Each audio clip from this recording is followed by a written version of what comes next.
Shalom, selamat pagi adik-adik. Terkait situasi dan kondisi yang masih kurang memungkinkan untuk ibadah, jadi ibadah PT hari ini kita laksanakan secara online kembali. Sebelumnya, kakak punya beberapa pengumuman. Yang pertama itu untuk persembahan, jadi adik-adik bisa mengumpulkan persembahannya sendiri masing-masing di rumah, kemudian ditaruh dalam amplop dan nanti dibawa pada saat ibadah PT di gereja. Yang kedua, selama ibadah PT online ini, kakak harap adik-adik bisa mengikutinya secara tertib dan kusuk seperti ibadah PT pada biasanya.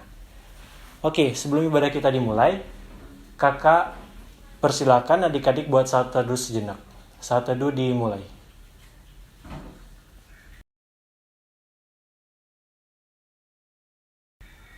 Selesai. Nyanyian pembuka, adik-adik kita akan bernyanyi dari KMM 34, Bernyanyilah Biduan Muda-Mudi.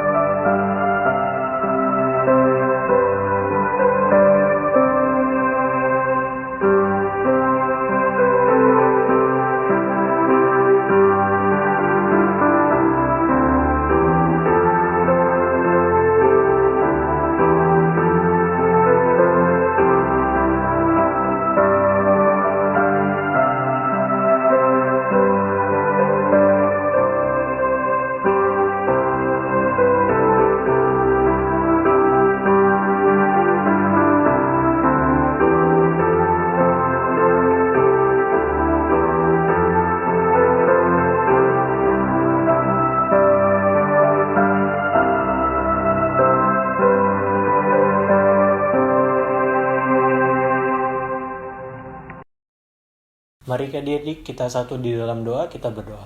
Tuhan Yesus yang maha baik, selamat pagi. Saat ini kami anak-anakmu ucap syukur ya Tuhan, karena Tuhan sudah membangunkan kami dari tidur kami dan membuat kami bangun pagi ini dengan selamat. Ya Bapa, sekarang kami akan memulai ibadah PT online pada pagi hari ini. Kiranya Engkau berkati agar ibadah kami dari awal hingga akhirnya boleh berjalan lancar ya Bapa. Berkati kami ya Tuhan Yesus, ampuni segala salah dan dosa kami. Di dalam nama Tuhan Yesus Kristus, kami telah berdoa dan mengucap syukur. Haleluya, amin. Baik adik-adik, kita akan masuk di pelayanan firman. Selamat beribadah. Shalom, selamat pagi adik-adik.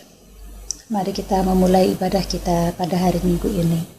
Sebelum memulai ibadah, mari kita berdoa. Bapa kami dalam sorga, kami bersyukur untuk penyertaan-Mu dari malam hingga pagi hari ini. Kami berterima kasih banyak ya Tuhan untuk banyak hal yang sudah Engkau berikan kepada kami. Engkau juga sudah berkenan menyertai kami sehingga kami boleh beristirahat dan bangun tanpa kekurangan suatu apapun. Bapa dalam sorga, kami mohon tuntunan Roh Kudus-Mu supaya kami boleh mengikuti firman-Mu dengan baik. Kami boleh mendengarkannya dan kami boleh juga mengamalkannya dalam kehidupan kami sehari-hari. Datanglah bersama Roh Kudus-Mu dan tuntunlah kami dengan hikmat-Mu. Berbicaralah ya Bapa, karena kami anak-anak-Mu sudah siap untuk mendengar. Amin. Adik-adik sekalian, kita akan memulai ibadah ini dengan membaca dari kitab Peratapan 1 ayat 1 sampai 17. Yang demikian bunyinya. Keruntuhan dan kesunyian Yerusalem. Ah, betapa terpencilnya kota itu yang dahulu ramai. Laksana seorang jandalah ia, yang dahulu agung di antara bangsa-bangsa. Yang dahulu ratu di antara kota-kota, sekarang menjadi jajahan. Pada malam hari terseduh-seduh ia menangis. Air matanya bercucuran di pipi dari semua kekasihnya, tak ada seorang pun yang menghibur dia. Semua temannya mengkhianatinya, mereka menjadi seterunya. Yehuda telah ditinggalkan penduduknya karena sengsara dan karena perbudakan yang berat. Ia tinggal di tengah-tengah bangsa-bangsa namun tidak mendapat ketentraman. Siapa saja yang menyerang dapat memasukinya pada saat ia terdesak. Jalan-jalan ke kota Sion diliputi duka cita karena pengunjung-pengunjung perayaan tiada. Sunyi senyaplah segala pintu gerbangnya, berkeluh kesahlah imam-imamnya, bersedih pedih darah-darahnya dan dia sendiri pilu hatinya. Lawan-lawan menguasainya, seteru-seterunya berbahagia. Sungguh Tuhan membuatnya merana karena banyak pelanggarannya. Kanak-kanaknya berjalan di depan lawan sebagai tawanan. Lenyaplah dari Putri Sion segala kemuliaannya. Pemimpin-pemimpinnya bagaikan rusa yang tidak menemukan padang rumput. Mereka berjalan tanpa daya di depan yang mengejarnya. Terkenanglah Yerusalem pada hari-hari sengsara dan penderitaannya, akan segala harta benda yang dimilikinya dahulu kala. Tak kala penduduknya jatuh ke tangan lawan, dan tak ada penolong baginya. Para lawan memandangnya dan tertawa karena keruntuhannya. Yerusalem sangat berdosa sehingga najis adanya. Semua yang dahulu menghormatinya sekarang menghinanya karena melihat telanjangnya, dan dia sendiri berkeluh kesah dan memalingkan mukanya. Kenajisannya melekat pada ujung kainnya, ia tidak berpikir akan akhirnya. Sangatlah dalam ia jatuh, tiada orang yang menghiburnya. Ya Tuhan, lihatlah sengsaraku karena si seteru membesarkan dirinya. Si lawan mengulurkan tangannya kepada segala harta bendanya, bahkan harus dilihatnya bagaimana bangsa-bangsa masuk ke dalam tempat kudusnya. Padahal Engkau ya Tuhan telah melarang mereka untuk masuk jemaah-Mu. Berkeluh kesah seluruh penduduknya, sedang mereka mencari roti. Harta benda mereka berikan ganti makanan untuk menyambung hidupnya. Lihatlah ya Tuhan, pandanglah betapa hina aku ini. Acuh tak acuhkah kamu sekalian yang berlalu? Pandanglah dan lihatlah apakah ada kesedihan seperti kesedihan yang ditimpakan Tuhan kepadaku, untuk membuat aku merana tak kala murkanya menyala-nyala. Dari atas dikirimnya api masuk ke dalam tulang-tulangku, dihamparkannya jaring di muka kakiku, didesaknya aku mundur. Aku dibuatnya terkejut kesakitan sepanjang hari. Segala pelanggaranku adalah kuk yang berat, suatu jalinan yang dibuat tangan Tuhan, yang ditaruh di atas tengkukku sehingga melumpuhkan kekuatanku. Tuhan telah menyerahkan aku ke tangan orang-orang yang tidak dapat ku tentangi. Tuhan membuang semua pahlawanku yang ada di dalam lingkunganku. Ia menyelenggarakan pesta menentang aku untuk membinasakan teruna-terunaku. Tuhan telah menginjak-injak putri Yehuda darah itu, seperti orang mengirik memeras anggur. Karena inilah aku menangis, mataku mencucurkan air, karena jauh daripadaku penghibur yang dapat menyegarkan jiwaku. Bingunglah anak-anakku, karena terlampau kuat si seteru.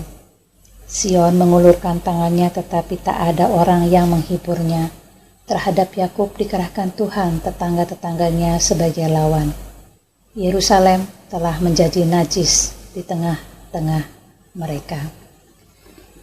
Adik-adik sekalian, judul dari perikop ini adalah pentingnya introspeksi diri. Kitab Ratapan menceritakan bagaimana Allah yang Maha Pengasih mengizinkan terjadi sengsara yang demikian besarnya. Malapetaka itu terjadi sebagai hukuman atas dosa Israel, dan si penyair menyesalkan bahwa mereka tidak bertobat sebelumnya. Namun demikian, ada unsur harapan dalam syair-syair ini, berdasarkan kepercayaan akan adanya anugerah Tuhan pada hari depan. Tujuan hukuman pada umat Tuhan bukanlah untuk menghancurkan, melainkan supaya mereka bertobat dan mendapat pembaharuan. Adik-adik sekalian, di masa-masa menghadapi self-quarantine atau karantina diri sendiri, kita harus banyak memahami bahwa ada maksud Tuhan di balik ini semua. Tuhan meminta perhatian kita melalui situasi seperti ini, di mana kita harus menghabiskan hampir seluruh besar waktu kita untuk di rumah. Kita harus melakukan segalanya dari rumah, work from home. Kita melakukan kegiatan-kegiatan kita secara online karena untuk bertemu sangat tidak mungkin. Kita akan sangat riskan menghadapi virus tersebut. Yang Tuhan ajarkan pada saat ini dan apa yang kita harus lakukan adalah semakin dekat kepada Tuhan. Jika setiap pagi kita bangun, kita langsung cari handphone, maka mulailah kita untuk bangun pagi dan berdoa, membaca Alkitab, memulai hari tidak dengan memegang handphone atau mencari handphone, tapi berdoa. Memulai segalanya dengan lebih baik dari hari-hari sebelumnya. Rajin berkomunikasi dengan orang tua, rajin melakukan banyak hal-hal yang tidak pernah kita lakukan sebelumnya, dan rajin bersekutu. Kita bisa juga menambah saat-saat teduh kita selagi kita di rumah.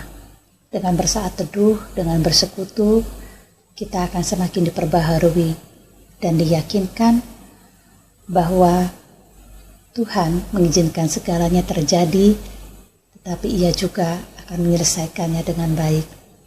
Yang kita lakukan adalah tetap tekun berdoa, memperbaiki kualitas ibadah kita.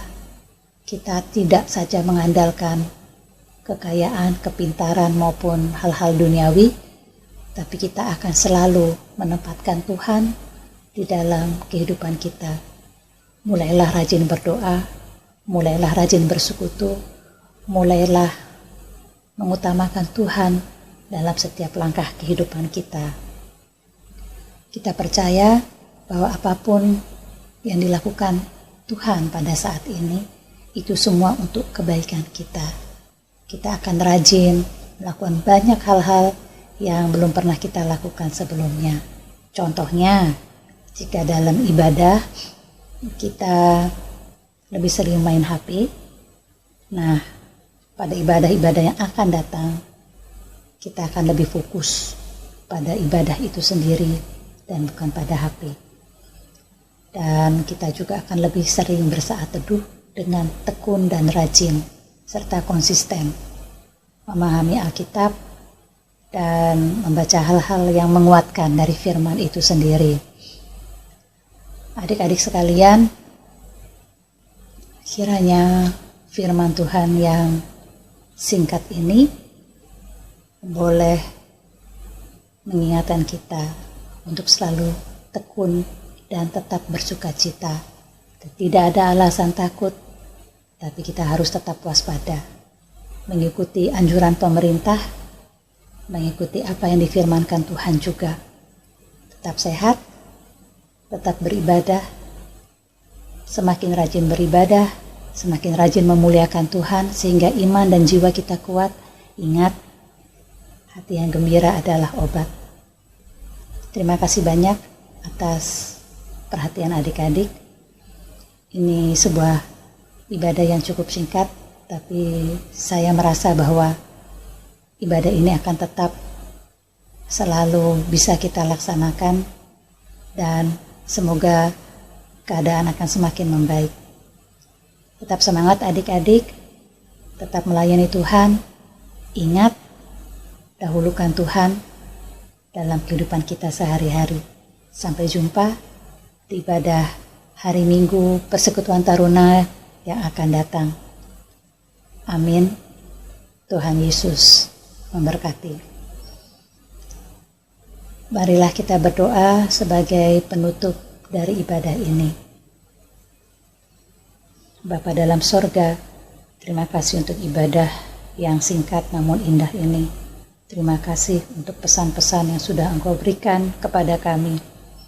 Terima kasih juga bahwa Engkau sudah mengingatkan kami bahwa peristiwa yang kami alami ini merupakan sebuah pelajaran, sebuah proses kami untuk lebih dekat lagi kepada Engkau dan tidak mengandalkan kekuatan kami. Terima kasih banyak ya Tuhan, jaga orang tua kami, kuatkan kami semua, berikan kami kesehatan, agar kami mampu melawan hambatan maupun tantangan, agar kami juga nanti boleh menjadi anak-anak dan pribadi-pribadi yang lebih baik lagi. Terima kasih banyak Bapa dalam surga, inilah doa dan sembahyang kami. Yang kami minta serahkan dan sempurnakan hanya di dalam nama anak-Mu, Tuhan kami Yesus Kristus. Tuhan dan Juru Selamat kami yang hidup. Haleluya. Amin. Selamat hari Minggu. Tuhan Yesus memberkati. Baik adik-adik, kita akan menyelesaikan ibadah minggu kita pada pagi hari ini. Adik-adik kakak ajak untuk bernyanyi dari Kidung Muda Budi 86, apa kita akan berhimpun?